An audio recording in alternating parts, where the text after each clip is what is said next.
Hey guys, welcome back to Clueless Gamers. I'm Pete. I'm Dylan. And hey, we're reacting and reviewing to Star Wars Episode 4, A New Hope. So, alright, so we're a little behind on doing these Star Wars reviews. We started obviously with The Force Awakens that you guys seen here, and thanks for watching that. And then we went through the original prequel films.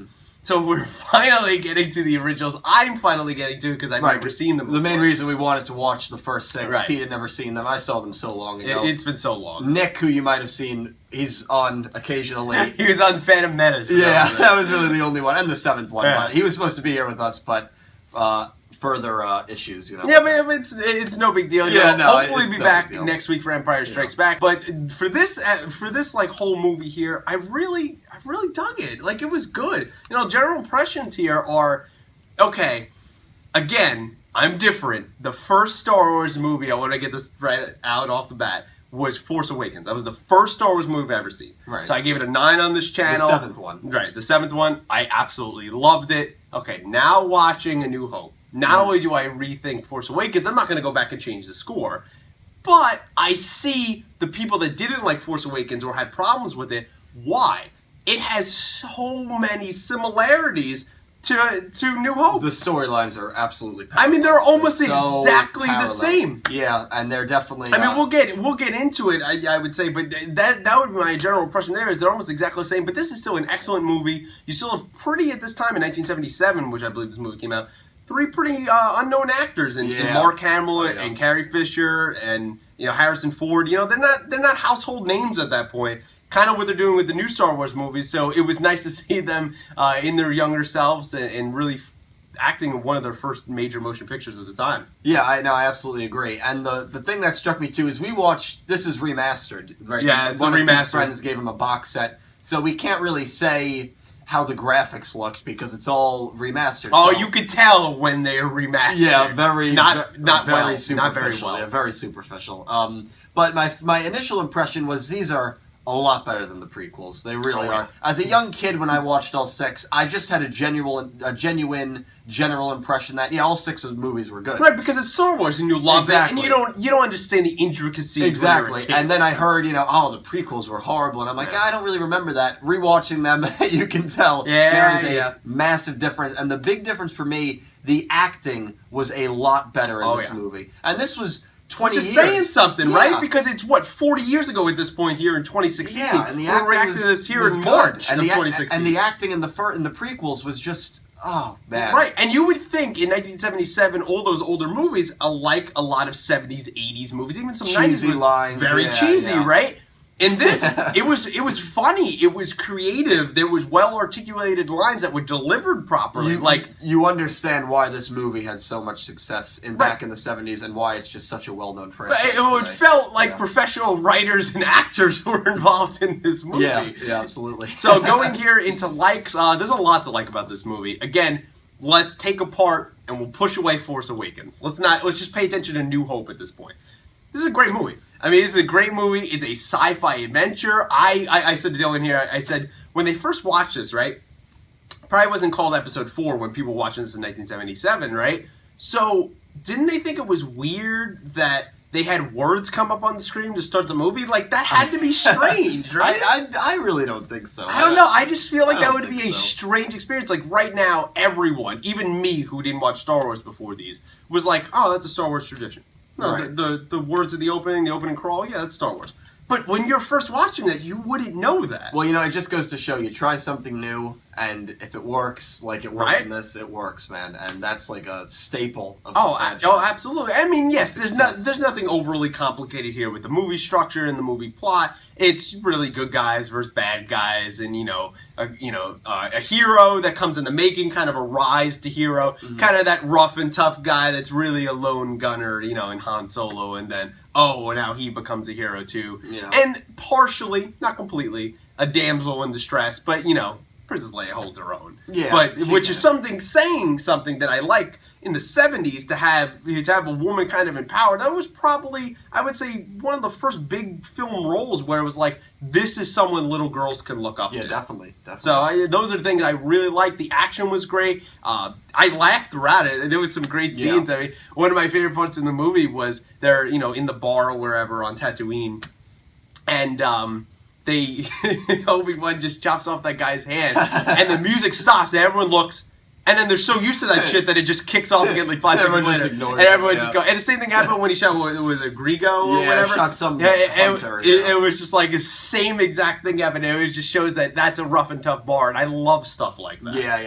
Yeah. I mean, a big like that I already said in the general impressions that I hit on was the acting was a lot better. Another like, thank God. I thought in the first movie, again, the first prequel, I should say, just so there's no confusion. You had Darth Maul, who was a really good antagonist. Right. And you thought he was going to be part for all the films. Exactly, and he was just, he wasn't there. Nope. And then, I don't think there was another Darth, right, or Darth Sidious? Well, he was the Emperor. Right, but, he was the Chancellor at that point. Exactly, but what I'm trying to allude to is Darth Vader is a great villain. This is why I grew up as a kid going, I'm a person who loves villains, and you guys can see that on Agents of S.H.I.E.L.D., but, like, he's the quintessential villain. He's terrifying. Yeah. He's intimidating. He's powerful. He's the staple for villains. It's awesome. And it's just great to watch in action. So that was a huge like. God, hearing that James Earl Jones in that voice, oh God. They built him up so well. Another like is just the musical score. I'm one to really appreciate. It's at least something the prequels got right. Yeah, exactly. And I'll tell you, the musical score in that movie, because that's the first movie. That's the movie that created all of the music, all of the scores. That was the start. And that was just really to hear it. It's just amazing. The music in that series is just amazing. Absolutely amazing. And, between the acting, the comedic relief, R2-D2, not R2-D2, C-3PO when they were about to get crushed in the garbage compressor, and he cracks that joke, and they're all, cheering because he stops it, and they're like, yeah. Oh my God, listen to them. They're all getting killed. It's all my fault. That was great. There's screams of pain. It's just the funniest line. Absolutely. And the comedic relief in that movie is really good. The acting is great. Which you wouldn't expect. You wouldn't expect, especially basing it off the first three, but you have to, this one, you have to hold these 3, 4, 5, and 6 as their own, and the fourth one definitely proves it, that it is better than the first three, absolutely. Definitely, I take them as they go, and I would say with the prequels is you were laughing for a different reason. It was that bad is why you were laughing. It was cringeworthy. It was nice to get back to some, good filmmaking, where it's like, all right, I understand this is the 70s, and all right, the remastered, some of the stuff that I'm assuming George Lucas gave the okay to. It's just bad, and we'll get to that in the dislikes, but this was just fun. I had fun where it was only toward the end I was like, oh, is this movie almost over? And not because I wasn't enjoying it, just wow, we've been in this a while. And we looked up and I was like, holy shit, an hour and 45 minutes is gone by already? Awesome. When a movie goes that quick, that's when you know you're really into it, and I'm wondering what is happening next. For me, the big moment for me also was I was so hyped for that Obi-Wan because everyone told me, hey, watch 4, 5, and 6, or 4, 5, the prequels, then 6. But I was like, you know what? I want to start from the actual, chronology. I want to start 1, 2, 3. And for me, maybe just me, it meant so much more because it was like, holy shit. For all the things we say about the prequels, you still had the main core of that was Anakin and Obi, and they were like brothers in some ways. And it was so cool to see that they sensed each other there, and that they both kind of, he kind of knew he was Vader, Vader thought he was dead, and they have that fight, which, not that that's choreography. No, which you knew. But still, it was so much, just hype, and it was so awesome to see that, and I thought it was great there. It absolutely was. No, I agree with you. I don't have really much to add. Yeah, going into dislikes, I definitely would say, again, this could just be the remastered version, and maybe the originals are different, and I would love to see the originals. All those stuff that is remastered, most of it you can tell. Superficial. Yeah, it's very bad. It's very bad CGI. It's very prequel looking. Yeah. The one big one was the one they're just about to go into the bar or whatever it is to meet Han Solo. Yeah. That animal literally takes up the entire screen and just walks across it. Yeah. Looks terrible, and it's like, what the fuck is the point of we're looking, we want to see Luke. We want to see Obi and C-3PO. Yeah. We don't want to see whatever the fuck this is. Why is that coming across the screen? That's something I didn't like. And, again, I guess it's a dislike, even though this is first. So it's more of a dislike to Force Awakens. There's too many comparisons. Too many similarities. Yeah. And again, like I said, I'm not going to knock New Hope because it came first. I'm going to knock Force Awakens. Yeah. And I would have knocked it if I seen it at that point. First of all, from the beginning of there's, a distress call and someone's in trouble. Poe Dameron's in trouble. Yeah. And he puts plans of something that's extremely important that he needs to get to someone. Into a robot. Into a droid. Yeah. Into BB-8. Yeah. Same thing here. If Leia's in trouble, she puts it in R2-D2. Mm-hmm. And those plans are something that needs to be deciphered that are super important. Like finding Luke in the 7th one, or in this case, finding a weakness of the Death Star. Yeah. Or, both being on sand planets you're starting off of. Both characters in Rey and Luke are kind of just, it's just kind of there. One's a scrapper, one's a farmer. And they kind of just thrust her into it. And they have Force abilities. There's too many similarities there. Even to elaborate on that, both females get captured and are able to withstand the torture almost. That's a good not point. Give up any information. That's true. That's another. There's a lot of parallels. And you're right. You can't knock New Hope for it. They were the first movie. Can't knock it. So... yeah, if I'd remembered New Hope, I probably would have criticized Force Awakens a little bit for that. Force Awakens is still a very good movie. It's still an excellent movie, and I'm going to buy it, but... yeah, you definitely look at it now, and you're like, well, Luke gets in the X-Wing at the end there, and he has the same gear that Poe has on. Yeah. It's like the same exact thing, and they have to shoot one small spot that blows up the gigantic, in this case it was the Death Star, the other one was Starkiller Base. It's like literally the same fucking thing. Mm-hmm. I mean, it's a thing that, and a major character does. Again, spoilers for Force Awakens. Han dies. Right. In this, Kenobi sort of dies. I'll have to see. I don't believe that sort of. It's the same exact thing. Yeah, there's a lot. The more you look at it, the more parallels you're gonna find. But again, that's not knocking New Hope. No, it's knocking Force Awakens. And I know we're in the dislike section. A quick like, I know I'm getting out of order. No, jump. Is what New Hope did or showed me is that they really nailed Anakin in the prequels in terms of the comparison to Luke. Not in the acting. But you can see Luke resembles his father, Anakin, before he turned really well. He's in New eager. Hope. He's impatient. Yeah. He's a little whiny. A little arrogant. He's quick to learn. Yeah. So definitely you see that. So I think that was good. That's actually maybe even a boost for the prequels. Yeah, it's a boost, and it's a dislike that they so maybe that was a problem with the prequels. They so tailored their story to the originals. Yeah. Like when the movie started, I was like, wait a second, Aunt and Uncle, wasn't that the people that they dropped off at the end of 3? Yep. Like they perfectly lined it up, almost too perfect. Instead of they forgot almost how to write a good story. They tailored too much to the originals. Absolutely. Well, I feel like this dislike section's been a lot about other movies. If you have any other dislikes of New Hope, feel free. The one thing, and this is really a stupid dislike, is just the explosions I thought were really poor. But I mean, it's the 70s, so but still, hey, there's movies back then that still had great practical effects. Maybe that's the remaster version.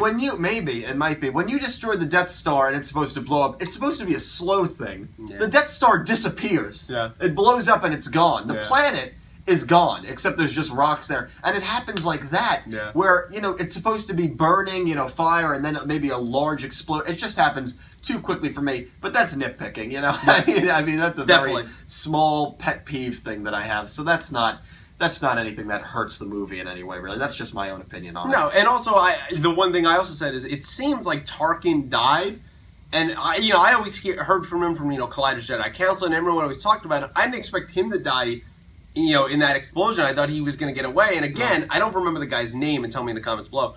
But he's exactly, in Force Awakens, is a copy off of Tarkin. There's another guy that gives Kylo Ren orders that's sort of a general, and they both work under, in the New Hope, the Emperor. The other one is Snoke, and they both don't really like each other, but they work together. Yeah. It's the same exact thing. Yeah, really. God, a lot of similarities, man. You have any other dislikes here? Not really. That one's a very minor one. There was another one that I had in mind, but it's like... I mean, we've been bouncing around because I'm also oddly watching them. From when I went to 7 to 1 to 2 to 3 to 4. Like, so we are gonna, especially for me, and stick with me, I'm sorry about that. You're going to see that I'm like, wait, isn't that what? Because I just watched them weirdly out of order. Yeah. Alright, so we'll go into how it held up. I think it's held up pretty well over the years. I mean, again, remastered version. So it's not the originals, and, like you always say, well, I always say, and many people, best movies mix practical effects with CGI. Right. One too much of the other, especially CGI, definitely shows. Here, seems like they forced it. They definitely forced their CGI of like, hey, here's our new toys. Yeah, it's there like you go. 2012. We'll stick with the 70s. Exactly. It's like I'd rather something look a little bit better, look a little more realistic. The realism. Even the like the alien costumes in the bars and stuff, like those look good. Like, let's stick to that instead of the CGI animals that are taking up our screen outside. Not really great. So again, also I don't know in the remastered version if there's any different dialogue from the originals. And anyone who's a huge Star Wars fan, let me know down below. I don't think so, but wouldn't put it past George Lucas. No, but you could definitely tell with the effects. But it still looks good overall. I think it definitely holds up. Not effects-wise, the dialogue definitely holds up. Oh, yes. Which is something that we knocked every single prequel. We can't knock it here. The dialogue is funny. It's engaging. Very good. It's complex in some ways where you're like, wait, I feel like I'm learning about the Force and not fucking metachlorians or whatever the fuck that is. Or Jar Jar Binks. Exactly. No Jar Jar Binks. That'll always be a thumbs up. Always a dislike. But like, those are things that held up well, where I felt like, oh, this is cool. These characters are cool. They still, like we said earlier, Darth Vader still holds up. Yeah. You're still like that breathing and shit where maybe you would think, oh, that's corny now. Nope. No. Still intimidating. Still terrifying. Still fucking awesome, especially one of the only good things at the prequels at the end, he gets the suit, right? Yeah. Now you know that character of like, oh, fuck. Man, Anakin, he's not even in there anymore. He's got no remorse. Yeah. Like, he just kills, Kenobi. Like, he loved doing that stuff. He killed his old master. Yeah. Those are things that really hold up. Yeah. Well, you already held on it. I think it's tough to say if the movie held up well because we watched the remastered version, Sure. And that kind of sucks. But still, it's 40 years ago. Well, exactly. And I'll tell you, the dialogue, you said it more than holds up well. I think it's some of the best dialogue. If the movie was released in today's terms, I think it would be one of the better movies of the year. I think it's definitely... I mean, the dialogue is that no good. knock against Force Awakens. This is better dialogue. Yeah. It's just a well-crafted script. Maybe just because that one's a knockoff of this. Well, maybe. I mean, you could say that. The music, again, I'm going to touch on it. It's just great. Tough to tell. It's tough for me to say it held up extremely well, but I'm not saying it didn't hold up because we had the remastered version. Right. So it's tough. But in all terms besides the effects and maybe the line changes, because there was a scene where it looked like Carrie Fisher's. It looked like her lines were. They edited. were running out when they just rescued her from her prison cell. It looked like she did voiceover work later. It wasn't synced up with her mouth right. So it looked like maybe they didn't get a good enough audio when they filmed it, and then they came back in, which is common. It's done better today. It didn't look good. Yeah. Or maybe she just re-recorded it. They could have changed the line. Maybe that's a remastered thing. We don't know. Well, let us know below. Yeah, definitely. So that's why it's tough for me to say if it really held up well. But in all things aside, remastered version or not, it's a good movie. But when you're looking at a movie that literally next year is 40 years old, I think it's done a pretty damn good job. I agree with you. I am super excited to look forward to Episode 5, which is Empire Strikes Back, which many Star Wars people say is the best movie in the 7. So I'm really excited to see 5 and that. 6, but going into ratings here, ratings are tough because not only can they be subjective, and I don't want to sound like Nick, but not only can they sound be subjective, but now I'm watching New Hope after Force Awakens. And Force Awakens, I would probably go back and maybe give an 8 instead of a 9. Obviously, I'm not going to change it. So this one, again, I'm going to 9. I'm going to go a 9 here, and I do think I want to say this is not the same 9 that's at Force Awakens. This is a better 9. This is definitely now going back. No knock against Force Awakens. Loved it. Love Kylo Ren, all that stuff. Rey. This is a better 9. Love this movie. Great. Go out and watch it again. Yeah, I'm going to give it... I gave Force Awakens... 8.5. 8.5, right. And I don't know if I would demote that. I'm going to give this movie an 8. You can go 8? An 8. That's fair. There's something, even though this does knock Force Awakens a little bit, I still think I like Force Awakens a little more than this. I do. That's fair. I do. It's tough to defend it in terms of copying the script, copying the storyline, because it definitely does.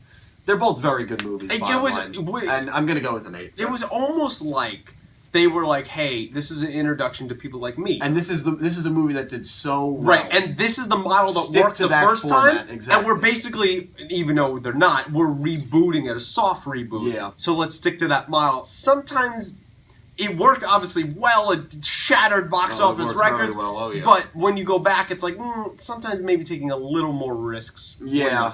Well, you know what? That's why I think in the 8th and the 9th, it's not going to follow the 5th and the 6th. If it does, I mean, I definitely hope not. It's going in a completely different direction. So.